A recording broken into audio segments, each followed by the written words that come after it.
Buenas noches, compañeros de la sección C.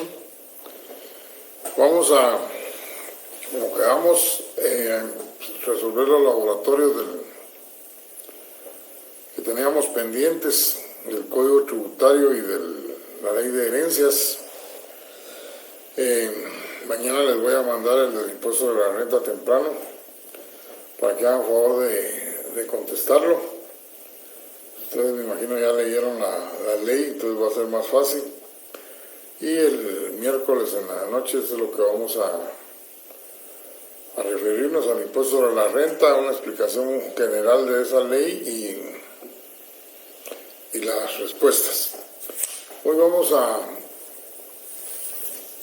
explicar algunas cosas de la ley del impuesto de herencias, legados y donaciones. Lo primero es que tienen que chequear su ley para ver si el artículo 25 al 35 aparecen derogados. La razón por la que tienen que estar derogados es porque la donación entre vivos pasó a ser un hecho generador en la ley del IVA. Si ustedes todavía les aparece como vigente, su ley no está actualizada. Esta ley data del año 1954, como les conté, ya les había contado el semestre anterior. Es una ley que no tiene reglamento. Cuando expliqué las fuentes del derecho, les dije que aquí en Guatemala se violaba totalmente la doctrina, porque las instrucciones y las circulares no son fuentes del derecho tributario, del administrativo sí, pero no del tributario. Y en el caso de la Unidad de Herencias, Legados y Donaciones, que forma parte del DICABI y el Ministerio de Finanzas Públicas, pues sencillamente, como no hay reglamento, durante todos estos años, ya más de 50 años, ya va para el centenario y no tiene reglamento. Siempre se ha desarrollado la actividad en relación a esta ley en base a circulares y declaraciones, circulares e instrucciones. Y por eso es que también la terminología que usa, que tiene contemplada la ley, no es acorde a lo que actualmente conocemos y lo que ustedes han recibido como explicación de la parte doctrinaria del derecho tributario. Por ejemplo, el artículo 1 dice: son objeto de la presente ley y causarán impuesto. Los impuestos que en ella se establecen. Esto no es más que el hecho generador. Todas esas literales, desde la A hasta la I, ustedes pueden ponerle como ahí una anotación, hecho generador, porque son las situaciones que causan el impuesto.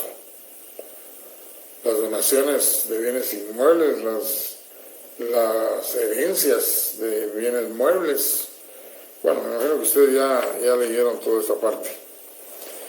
Luego, para el pago del impuesto, dice: se tomará como base el valor de los bienes que se transmiten por herencia, y entonces ahí les da a ustedes el detalle, que es la forma como se tiene que manejar la cuestión también del inventario.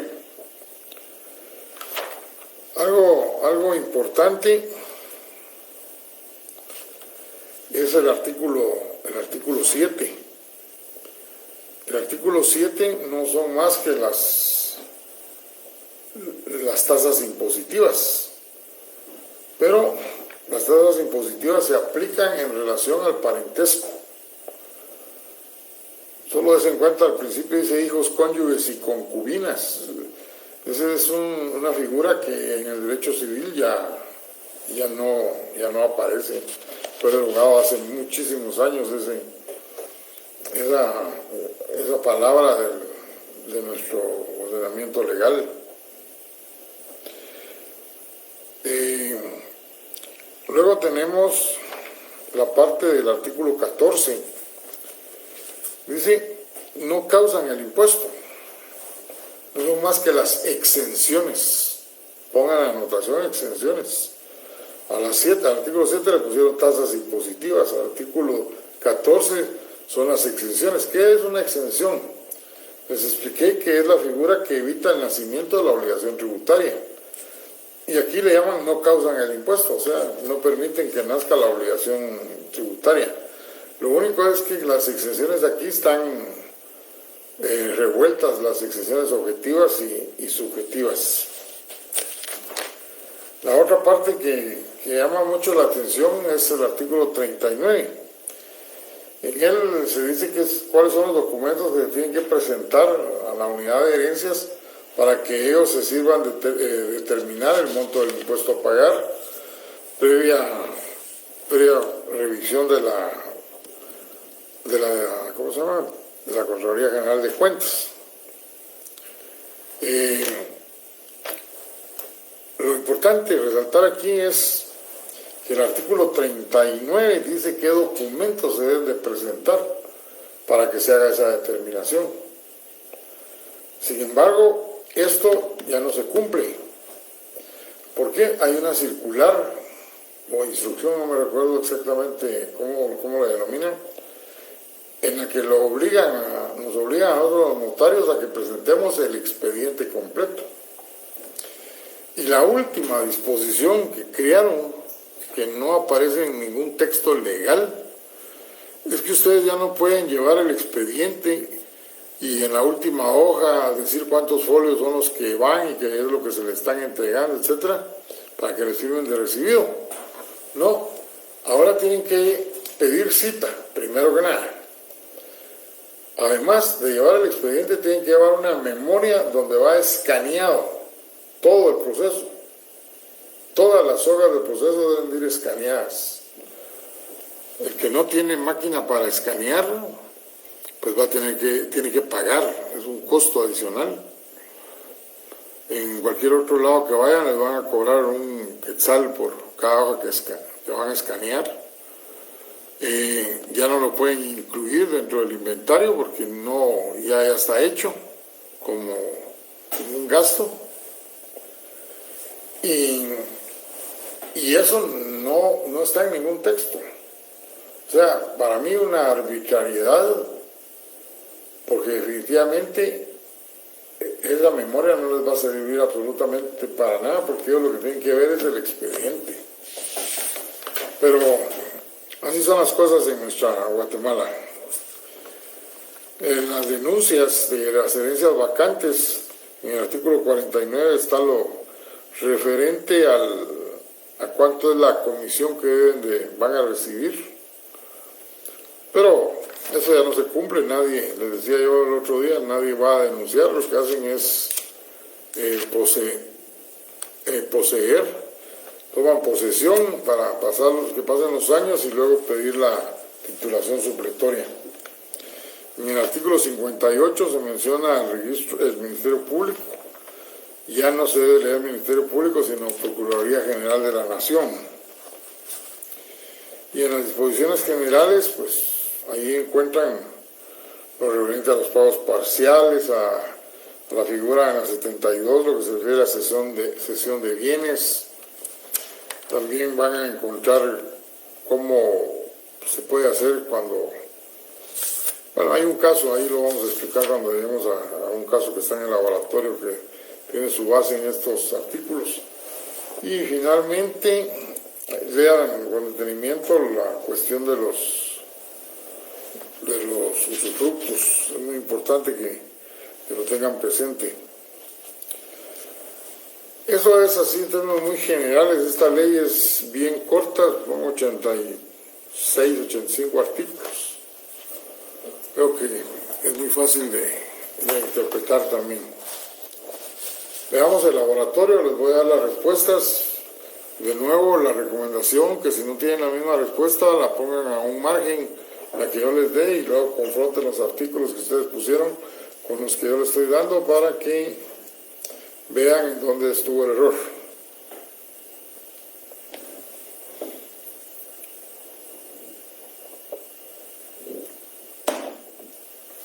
En el caso número 1, La base de ese caso es el régimen económico de comunidad de gananciales, si la esposa también lo tiene que pagar el impuesto, estando dentro de este régimen. La respuesta es que no, artículo 14, numeral 9. El caso número 2 es una herencia a un sobrino. Ahí está el monto de la matrícula. El impuesto que debe pagar son 753. Artículo 7. El artículo es el 1 literal E, el 7 y el 21. Si no tienen esa misma cantidad es porque tuvieron problema para determinar el parentesco. Si no se recuerdan ustedes cómo se determina el parentesco, les aconsejo que vayan a desempolvar sus copias de Derecho Civil, donde recibieron ese curso referente a la familia, si mal no recuerdo, y ahí les tuvieron que haber explicado cómo se determina el parentesco. Esto es indispensable en este impuesto por la forma como está diseñada las tasas impositivas en el artículo 7. 753, artículo 1, literal E, el 7 y el 21. En el caso número 3,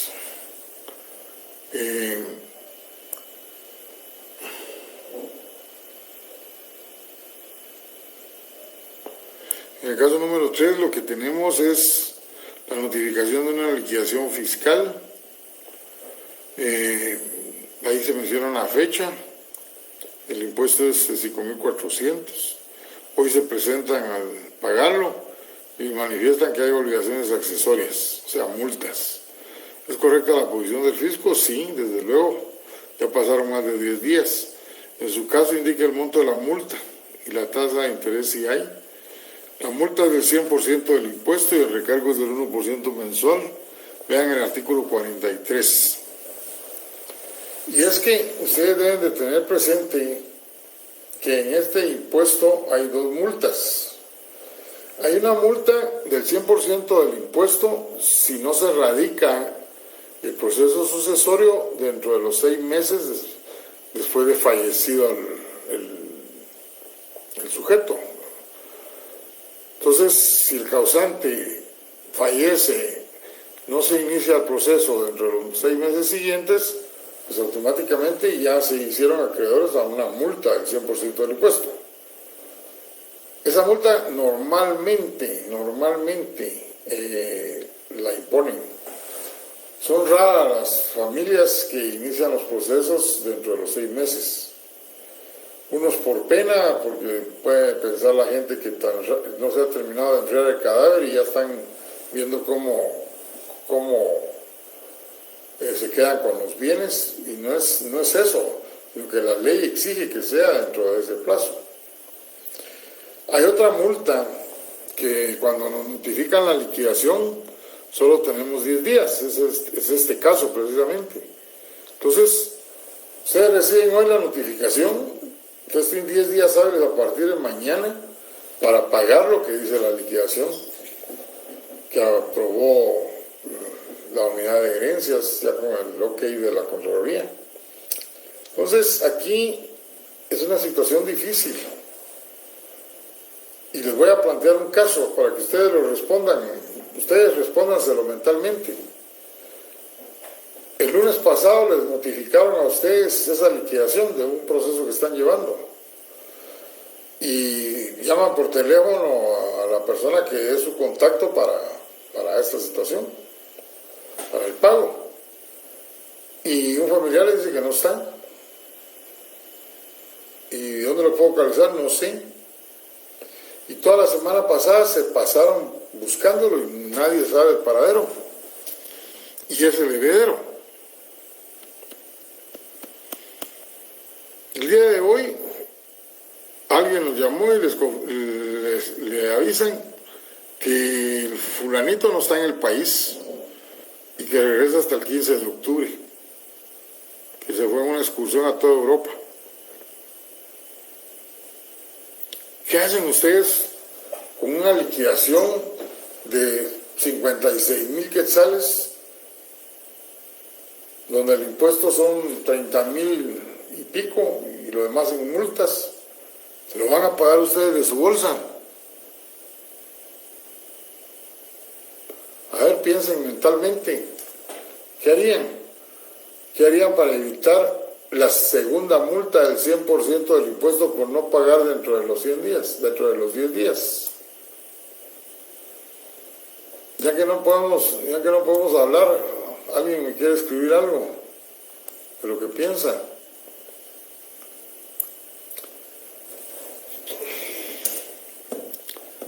Bueno, no hay ningún comentario. Seguiremos adelante y les voy a dar yo el consejo. Este es un tip. Cuando se vean ustedes en una circunstancia así, desde luego no pueden poner el dinero de su bolsa, no saben si se los van a pagar, pequeña o grande la cantidad. Lo que se hace es presentar un escrito. Pero ese escrito hay que presentarlo entre los 10 días, en el cual piden ustedes un convenio de pago, 12 meses o 18 meses. Y al presentar esa solicitud, ustedes interrumpieron el plazo de los 10 días. Y seguro que se los van a otorgar. Eso se los digo yo porque ya me pasó esa situación y en esa forma lo resolví.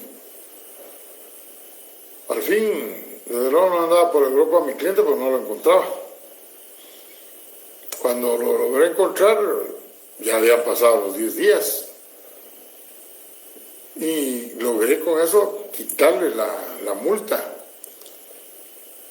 Y cuando vino me dijo, bueno, pero yo tengo el dinero, pues no hay ningún problema, dame el cheque. Y fui a pagar. Ya me habían notificado la resolución de que aprobaban el convenio. No importa que esté aprobado. La administración lo que quiere es dinero. Hice el pago, me entregaron el expediente y al registro de la propiedad. Ahí tienen una forma de resolver esa situación. El siguiente caso es otro problema que se presenta y que también tiene que ver con el plazo. Solo que está presentado en dos formas. Uno, que van a dejar el abuelo deja una herencia. El monto es muy pequeño, desde luego, y dice cuánto es lo que debe pagar, pues por ese monto son 130 quetzales. Si no les da el mismo monto es porque no sacaron bien el parentesco, no lo determinaron bien. Pero luego dice que no tiene dinero para pagar, pero eso operaría para una cantidad alta, ¿verdad? Como en el caso... No, perdonen, pero les estoy hablando de un caso diferente. Cuando ya empecé a explicarlo, les voy a leer el caso como era. Dice, don Raúl Juarro le fue notificada la liquidación fiscal definitiva de la herencia de su padre en el 2019, estableciéndose el impuesto de 5,400 que debía de pagar. Hoy se presentó al fisco. Creo que me estoy haciendo bolas y ustedes no me dicen nada. Bueno, vamos a regresar, por favor. En el caso número 3,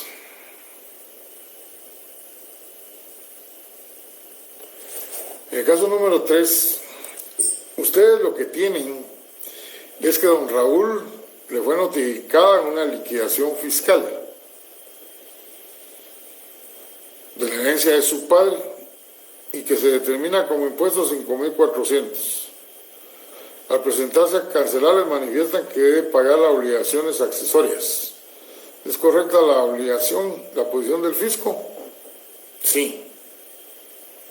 Ya les dije que paga la multa del 100% del impuesto y recargo del 1% mensual. Y en el caso siguiente, estoy bien.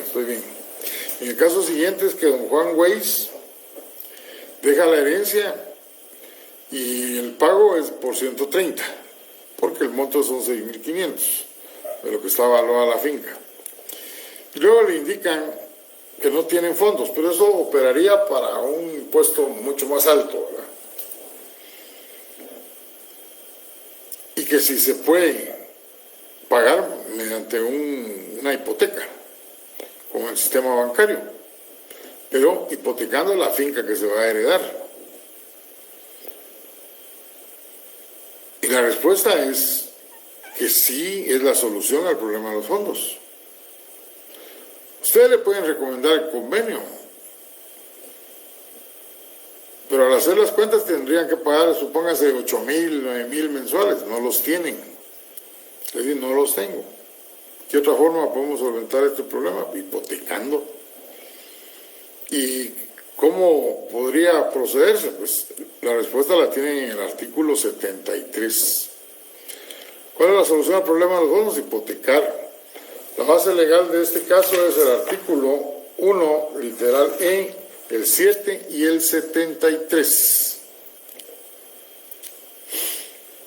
En el siguiente caso, don Ramiro fallece y entre los bienes se encuentran una cuenta de ahorros en Alemania. ¿Está afecta al impuesto de esta cuenta de ahorros? Sí. La base legal es el artículo 14, numeral 14. La exención es únicamente para las cuentas de ahorro que están en el sistema bancario nacional. Lo que está en el extranjero sí está afecto al pago del impuesto. Hay que leer completo el numeral 14. ¿Quién tiene el siguiente? ¿Quién tiene la representación del Estado en todos los juicios? Pues es la PGN, ya les expliqué que no es del Ministerio Público, artículo 59. Y por último, en este caso es el que pensé que me había equivocado, disculpen. Dice don Rubén hereda al hijo de su hermana un inmueble. Es un caso parecido al número 2. ¿Cuánto es el monto del impuesto pagado? El monto del impuesto que se tiene que pagar son 34.740. 34.740. Si no tienen ese monto es porque no determinaron bien el parentesco. La base legal es el artículo 1, literal E, y el artículo 7. Y con esto pues tenemos concluido el laboratorio de herencias. Es una ley pequeña, fácil de leer, todavía tienen tiempo para los que no la leyeron leerla y para los que ya la leyeron darle otra repasadita. Veamos ahora el Código Tributario. Este Código Tributario, ya vimos algunas cuestiones que están aquí y que fueron para el primer examen parcial. Pero mire, veamos el artículo 1. Dice que las normas de este código rigen las relaciones que se originan de los tributos, pero hace dos excepciones, que cuando son relaciones tributarias aduaneras y con las municipalidades, pues se aplica de forma supletoria. En el caso de las cuestiones aduaneras, es porque la Intendencia de Aduanas se rige básicamente en lo que se refiere a las importaciones con el Cauca y el Recauca. Incluso los recursos que se plantean en el Código Tributario no son los mismos que se plantean en materia aduanera. Allá es revisión y apelación. Aquí es preposición y revocatoria, los que se pueden utilizar. Entonces, solo supletoriamente se puede acudir en lo que se considerara conveniente en un momento dado. Igual las municipalidades. Y esto están incluidas las municipalidades por el asunto del YUSI, que es un impuesto y que las municipalidades lo administran. Las fuentes ya fue el primer parcial. Este artículo 3 de la materia privativa es la base legal de esa frase que ustedes me oyen decir. Si la ley no lo dice, no existe. Y es precisamente por el hecho de que es necesaria la emisión de una ley para todos estos aspectos que se señalan en los numerales del 1 al 8. Y si en la ley no establece ninguna de esas situaciones, pues sencillamente no existe. No existe esa situación o lo que se está pretendiendo obligar al sujeto pasivo. Luego se refiere a la interpretación y la integración, cómo se computan los plazos, lo referente a los tributos, que fue el primer examen parcial, la obligación tributaria del título 2, que es la relación jurídico-tributaria, que también ya la vimos para el primer parcial. Tal vez algo que se mencionó en el tintero fue los contribuyentes en situación especial, lo referente a los contratos de participación, porque el fideicomiso sí lo tuvieron que haber visto en derecho mercantil, ahí mismo tuvieron que haberles explicado el contrato de participación, pero todos los años pregunto y siempre me dicen que eso nunca se los explicaron, entonces por eso me voy a detener un momentito aquí. El contrato de participación es hacer una escritura y casi en las mismas cláusulas que una sociedad anónima. La gran diferencia es que no hay consejo de administración, no hay acciones, no hay socios, solo participantes, no hay gerentes, no hay presidentes, lo que hay es un gestor. ¿Y por qué hacen los contratos en participación? Pues la gente que maneja el capital quiere dedicarse a un negocio, pero no quieren que públicamente aparezcan sus nombres. Y entonces se hace la escritura y nombran a un gestor, es el que va a actuar como si fuera el propietario, él aparece en todo. Él es el representante legal del negocio. Él es el que aparece inscrito en el registro mercantil, en la SAT. No aparece ninguno de los socios, él solo les va a dar cuentas a los participantes, Y aquellos lo que van a recibir no son dividendos, sino ganancias. No hay dividendos porque no hay acciones. Son ganancias. Así es como funciona el contrato de participación. Pero como no aparecía en las leyes tributarias, ya lo incluyeron en el Código Tributario. Y cuando se hizo la nueva ley del impuesto sobre la renta, también quedó incluido los negocios de participación. Ahí lo pueden leer ustedes en los artículos primeros del impuesto sobre la renta. Vimos la clasificación entonces de contribuyentes y responsables y quiénes son contribuyentes, quiénes son responsables. Algo que es importante mencionar es el artículo 30, literal C. Cuando fue creado este artículo en el decreto 37/2016, inmediatamente que empezó la vigencia, se interpuso una acción de inconstitucionalidad y entonces la Corte suspendió provisionalmente. Y lo suspendió provisionalmente el 17 de agosto del 2018. Imagínense ustedes, y esto fue en 2016.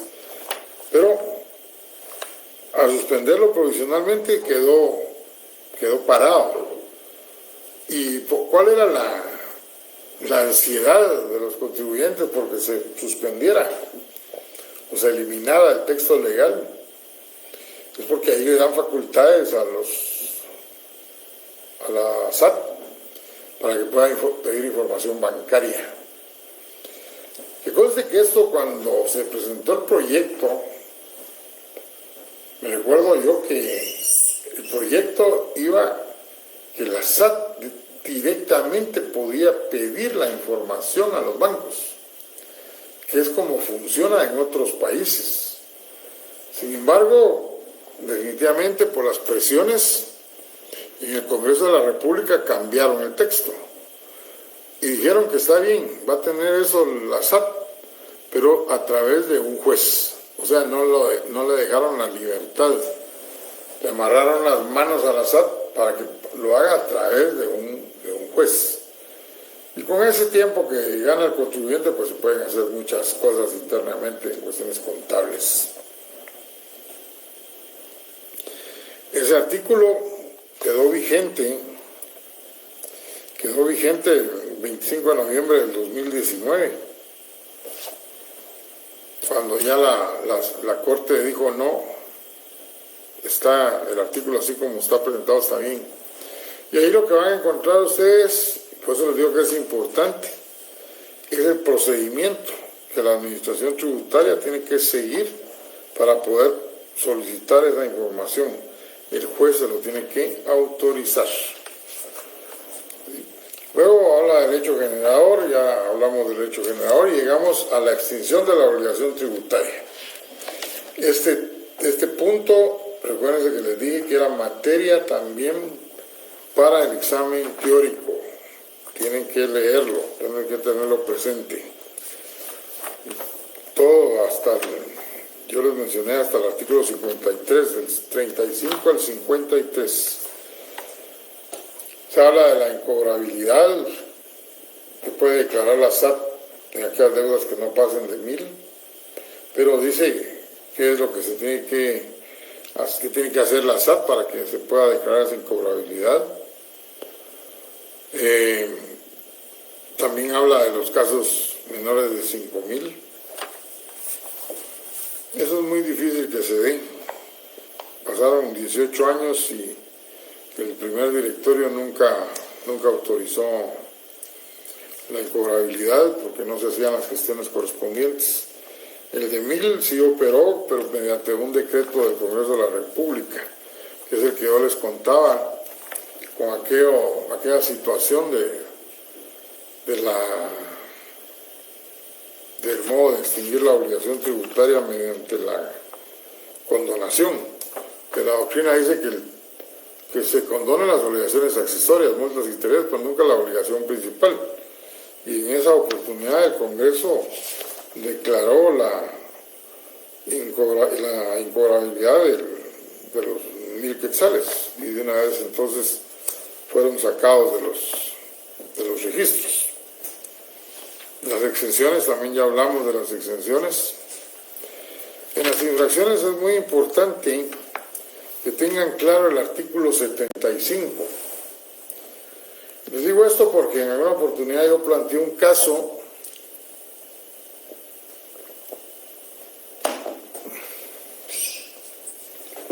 sobre una persona que había fallecido y qué pasaba con el impuesto. Y entonces la mayoría contestó que se extinguía la responsabilidad aplicando el artículo 75. Pero si lo leen bien se dan cuenta que se extingue la responsabilidad por las infracciones, no por el impuesto. Si un inmueble lo recibe en herencia determinado sujeto y debe el IUCI y no está prescrito, pues esa carga impositiva la arrastra el que hereda. Y él no puede citar el artículo 75. Lo podría citar si le están cobrando las multas, pero jamás por el cobro del impuesto. Eso lo tienen que tener bien claro. Luego, en las infracciones, ¿cuándo se cierran las empresas? ¿Cuándo hay el cierre temporal de empresas? Hay un caso ahí que ustedes se los planteé y tuvieron que haberlo contestado con esta parte especial de las infracciones específicas. Allí se da el trámite de qué es lo que tiene que hacer la SAT para poder obtener el cierre temporal de una empresa y qué sucede cuando es reincidente el sujeto pasivo. Otro tema muy importante es la resistencia a la acción fiscalizadora, el artículo 93. cuando se niegan a dar la información a la administración tributaria. Ahí se establece cuál es el mecanismo y cuándo hay que acudir ante un juez, cuáles son las multas de los deberes formales en el artículo 94. Y lo demás, pues, son cuestiones formales que se dan dentro del trámite de los impuestos. Lo importante que tienen que tener claro es que el examen va a versar hasta el artículo 120. No busquen respuestas en los artículos de 121 en adelante, porque esa es la parte procesal. Eso es lo que vamos a analizar después del segundo parcial. Bueno, veamos las respuestas del laboratorio. En el primer caso, no quiere presentar la información, entonces se tipifica la resistencia de la acción fiscalizadora, el artículo 93 que estábamos hablando. En el caso número 2, la información que le están pidiendo de los bancos, ¿es legal la solicitud? Sí. Es información financiera en poder de terceros, artículo 30C. 30C. En el caso número 3, dice que el agrocentro o el maíz lo fiscalizan y no le encuentran que no reportó 50 facturas. ¿Cuál es la sanción? Pues procede el cierre temporal, basado en el artículo 85 y 86. 85 y 86. Luego tenemos en el caso del señor Jaime Martínez, dice que recibe una herencia de 14,000, más multas y adeuda, pero ahí le adeudan un crédito tributario por parte de la SAT. Entonces, ¿existe algún procedimiento para que se pueda dar la compensación? En otras palabras, sí. Y es la compensación especial, porque por un lado está la SAT y por otro lado está la unidad de herencias que pertenece al DICABI del Ministerio de Finanzas. Pues procede, pero mediante la compensación especial, según el artículo 44. En el siguiente caso, a una fundación le exigen que presente su solvencia fiscal, solo tiene la del año 2015. Entonces la pregunta, ¿es suficiente que tenga la de ese año? La respuesta es no, porque todas estas entidades que están exentas deben de cada año solicitar la solvencia para poder estar vigente su registro. Y entonces, que los declara entes exentos, ¿verdad? El artículo es el 57A.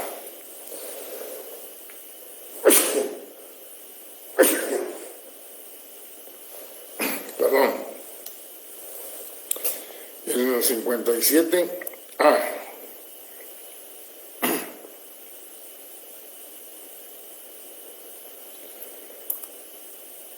En el caso número 6, el dueño de la fábrica es notificado por la SAT para que se presente sus declaraciones del IVA y del ICR. Al solicitar eso al jefe de contabilidad dice que se las robaron. Extremo que no es cierto. Lo que pasa es que no están presentadas. ¿Puede la SAT sancionar al contador? Es la pregunta. La respuesta es no. ¿Y por qué? Porque está en relación de dependencia, artículo 83. Según este artículo 83, ningún trabajador en cuestiones tributarias puede ser responsable, sino que va a ser siempre representante legal. Y por último, en el 7, es referente a una fusión de dos sociedades. Se establece quién va a seguir utilizando la razón social, pero la SAT inicia un proceso administrativo derivado de una fiscalización a El Café S.A. del periodo 2020 y derivado de esa fiscalización se lo notifican al representante legal y a los socios de la entidad. La pregunta: ¿es legal iniciar el proceso en contra de ellos? La respuesta es no, porque ya pasó más de un año que se dio el aviso. Ya pasó un año y se dio el aviso. Eso lo van a encontrar en el artículo 27, último párrafo. Eso es lo referente a este laboratorio. María Mercedes, no logro leer.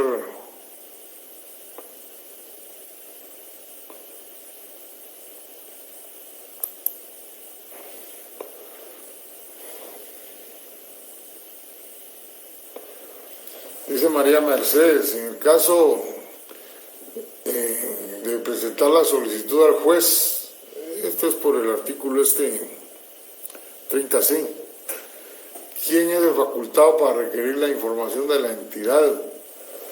Pues generalmente la SAT tiene mandatarios en la Intendencia de Asuntos Jurídicos. Entonces son ellos los que hacen la solicitud. Siempre en cuestiones de tribunales son los mandatarios de la SAT y que a la vez son profesionales que trabajan en ella. Recuerden ustedes que el superintendente puede delegar la representación legal en los intendentes y en los mandatarios. En lo que ustedes leyeron en la ley de la SAT está señalada esa situación. Es la única pregunta que tengo de lo que he estado explicando. Bueno, vamos a unos comerciales. Hoy no, dejé mi memoria y ahí traía el laboratorio que les iba a mandar una vez ahorita en la noche. Mañana temprano les mando el laboratorio del impuesto sobre la renta. Por favor, ayúdenme y ayúdense. Contéstenlo mañana, un rato que tengan tiempo, y yo el miércoles lo voy a resolver. El miércoles voy a explicar algo de la ley del impuesto sobre la renta y voy a resolver ese laboratorio, y son las 3 leyes que vamos a evaluar. La otra cuestión es, ya una sección está totalmente calificada a la práctica. Ya empecé a calificar la otra sección. Yo calculo que entre hoy y el miércoles termino, y el jueves ya tengo las 2 secciones calificadas. No hay cuadros oficiales, nuevamente seguimos con ese problema.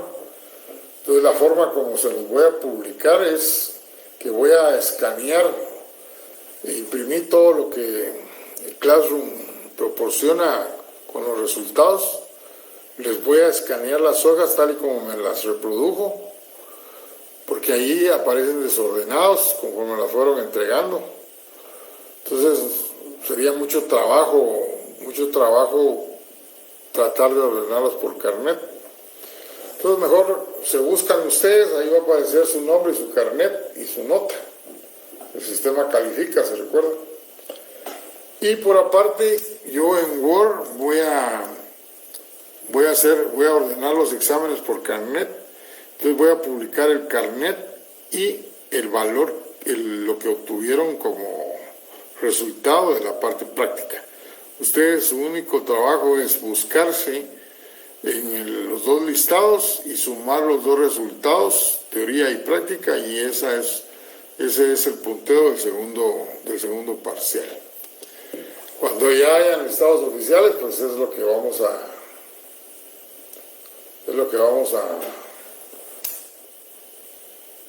escribir, los 2 datos que ustedes ya van a tener conocimiento. Muy bien.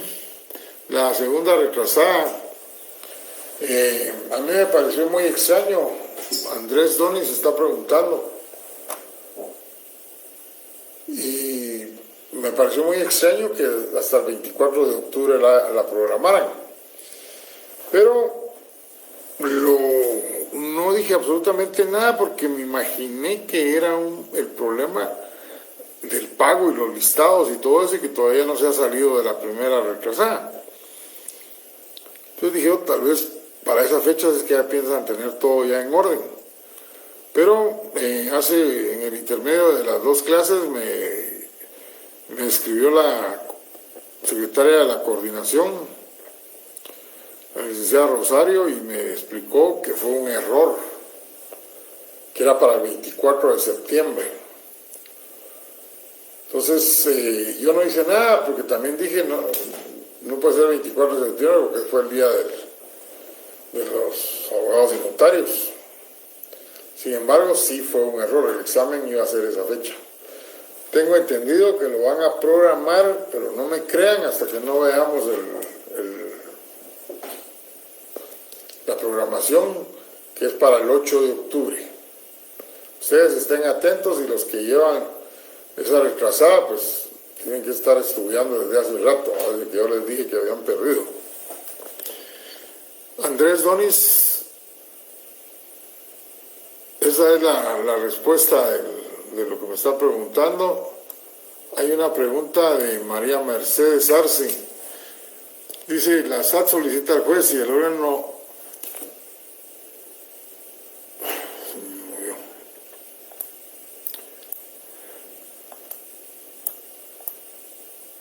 ¿Y el órgano jurisdiccional es quien demanda la información a los bancos? No. Da la autorización, emite los oficios, como en el caso de los embargos.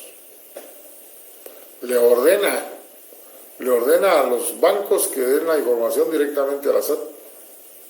Así es como procede. Lean el procedimiento, ahí está bien claro, pero así es como opera esa situación.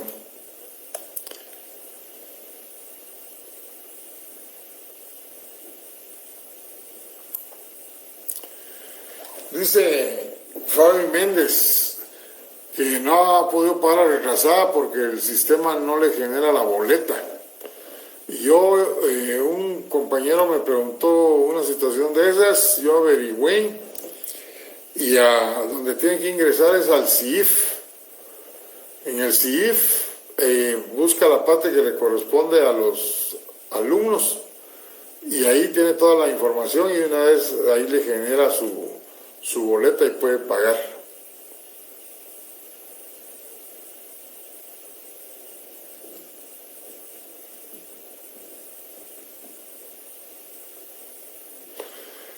Juan Antonio, lo que me está preguntando es de derecho financiero, no tiene nada que ver con este curso. Muy bien, señores, eso ya está solventado, incluso en los cuadros oficiales. Nos quedamos ahí entonces y estamos ya para la última clase, para el examen, ¿verdad? El miércoles les tengo que decir unas situaciones que encontré en la parte práctica, para que no van a cometer esos errores garrafales. Bueno, señores, damos por finalizado el video. Que tengan buena noche. Hasta el miércoles.